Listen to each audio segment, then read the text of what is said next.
Assalamualaikum warahmatullahi wabarakatuh. Salam sejahtera bagi kita semua. Perkenalkan, nama saya Akfa Arya Pamungkas dari jurusan Administrasi Perkantoran kelas A, Kampus Gunung Kidul. Pada video kali ini saya akan menjelaskan tentang peran pemuda di era milenial yang mencerminkan semangat juang di era pergerakan kemerdekaan.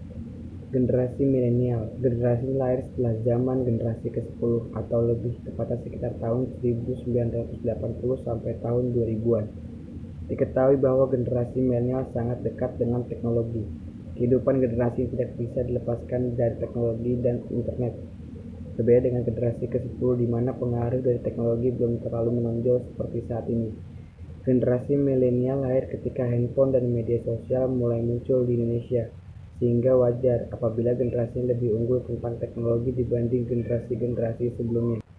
Oleh karena itu, sebagai generasi penerus bangsa, generasi milenial di Indonesia tidak boleh kalah dalam persaingan dengan anak-anak muda dari negara lain. Pendidikan yang tinggi saja ternyata tidak cukup. Anak muda Indonesia zaman sekarang harus dibekali dengan berbagai pengalaman dan soft skill yang baik, menjadi pribadi yang kreatif, aktif, dan inovatif. Tentu harus dimiliki dalam jiwa anak muda. Itu adalah syarat utama bagi generasi milenial untuk dapat bersaing dan menghadapi berbagai tantangan di dunia yang semakin dinamis ini.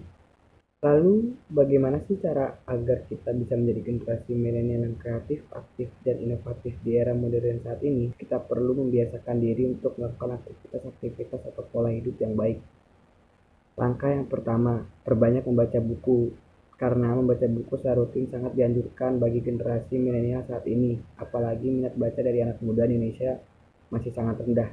Berdasarkan penelitian yang dilakukan oleh Most Literate Nation in the World 2016 dari total 61 negara, minat baca di Indonesia berada di peringkat 60. Hal ini tentu menjadi keprihatinan bersama, padahal dengan membaca buku setiap hari, wawasan yang diperoleh menjadi lebih luas dan hal tersebut akan merangsang kemampuan untuk berpikir secara kreatif. Apabila sulit untuk memulai kebiasaan membaca buku, kita bisa memilih buku-buku yang sederhana terlebih dahulu. Langkah kedua, menggunakan internet dan media sosial secara bijak. Tidak dapat dipungkiri bahwa perkembangan teknologi dan internet bisa membawa dampak positif maupun dampak negatif bagi anak muda. Apabila tidak hati-hati dalam penggunaannya, kita sebagai anak-anak muda dapat terjerumus ke hal-hal yang sensitif atau negatif, seperti mengunjungi situs-situs pornografi, membuka situs-situs radikalisme, atau salah dalam membeli teman dan komunitas di internet. Langkah yang ketiga, bersikap terbuka terhadap berbagai pengalaman baru. Di dunia yang semakin dinamis dan modern seperti saat ini, kita sebagai anak muda perlu membiasakan diri untuk terbuka dengan berbagai pengalaman baru. Kita bisa mengikuti berbagai macam aktivitas yang bermanfaat bagi kita, seperti bergabung dengan organisasi sosial, menjadi relawan bagi orang-orang miskin, atau mengikuti ajang-ajang perlombaan. Langkah yang keempat, membangun ide dan visi ke depan. Hal ini berikutnya yang dapat dilakukan oleh anak muda adalah mencoba mengembangkan ide-ide kreatif yang ada di benaknya. Kita bisa memulai dengan ide-ide yang sederhana terlebih dahulu.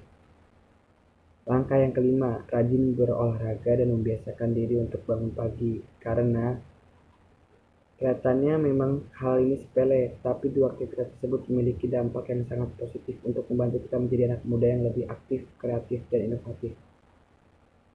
Dengan rajin berolahraga, kita memiliki banyak energi yang dibutuhkan untuk meningkatkan daya kreativitas.